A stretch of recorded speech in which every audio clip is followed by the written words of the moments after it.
friends. Welcome to thechefandthegrape.com. I am your host, Chef Christoph, and tonight, Great California Cab Sauv.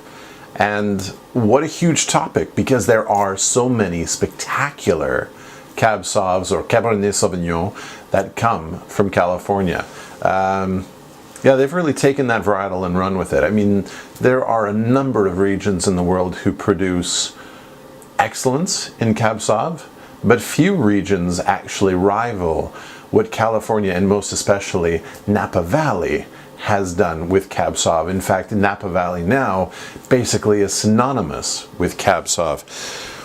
Tonight, 2002 Stag's Leap, and this is their estate, the Leap Cab Sauv. Estate meaning, of course, that they haven't sourced any fruit for this wine from neighbors or friends or that sort of thing. I think before we delve into the wine, some things that are worthy of note about Stag's Leap is that this is a winery and a more than just a winery. This is a place that has lineage when it comes to growing grapes. In fact, they've been growing grapes there for wine since the 1880s, so over 130 years of growing grapes, which by Canadian standards means since the dawn of time. So this is a place that really does know what it's doing, and the land is really pointed the direction as to what grows well and where. And Stag's Leap, this is a winery that was founded in the 70s, as memory serves, have really taken a stewardship role, right? Isn't there that phrase, we do not own the land, we simply steward it for our children, right? Well, I think the folks at Stag's Leap certainly have taken that idea to heart. Stag's Leap is noted for their watershed program, for their conservancy efforts. They really are stewards of the land. And I think it shows in the wine. So let's talk about that, this estate cab that is now 14 years old. Look at that in the glass. Holy macaroni. That is so deep, dark, and delicious. On the nose. Now remember, I have had this open a few days. I am making notes on it. And still resplendent. Like just gorgeous. In fact, this is not a mature wine yet. In this wine's life, many, many, many years left to come. So we would call this full and developing. It has not developed. It is not an overly mature wine. It is just maturing into what? I have no idea, but it's amazing the way it is. There's the brightness of raspberries, currants, even almost like a sweetness. There's a little bit of almost like a strawberry tone to it. It's not quite strawberry, but something like that. Tons of savory herb scrub brush, which makes sense if you ever get to the Stag's Leap area of Napa, because the hillsides there are just swathed in these little bushes and stunted trees and that sort of thing. It's quite extraordinary.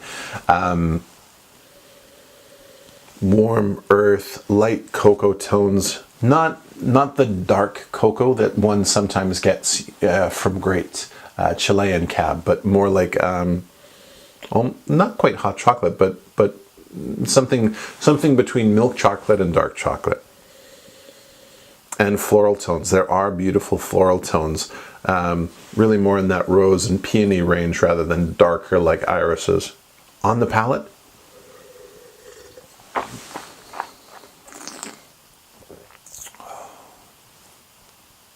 seamless.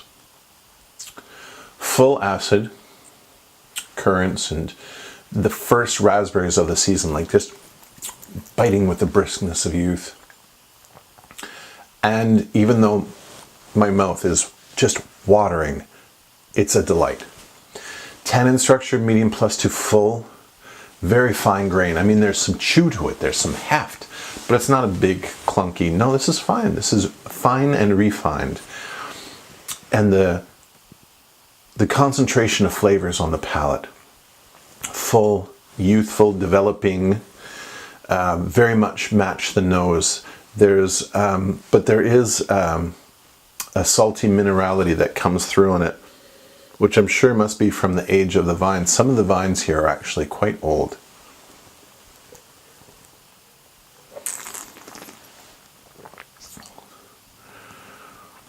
The berry tones come through. Now this is where I realize that this is a 14-year-old wine, and it will not age for another 14 years. Not gracefully, I don't believe. I think that this is the prime of its life. I don't think it will get much better with age. Because I've had this open for a few days now, and the concentration is starting to fade.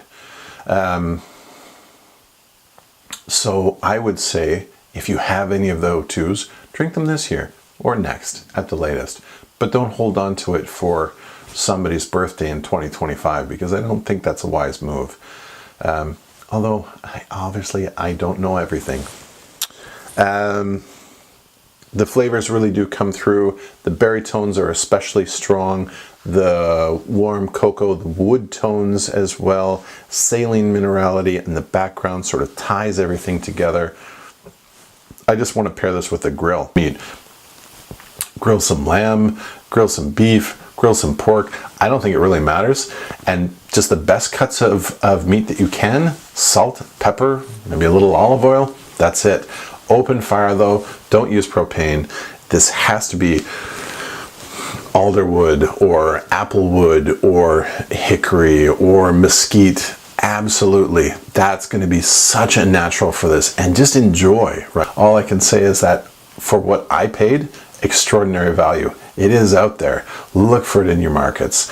But let's continue the conversation on Facebook at The Chef and the Grape, on Twitter at A Student of Wine, and of course here on the YouTube channel, Christoph, Kristof, Gillese, Gillese. If you're enjoying these wine reviews, just click that button on the bottom right hand corner that says like.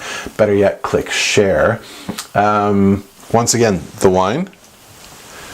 It's the 2002 Stag's Leap Estate Cab Sauv.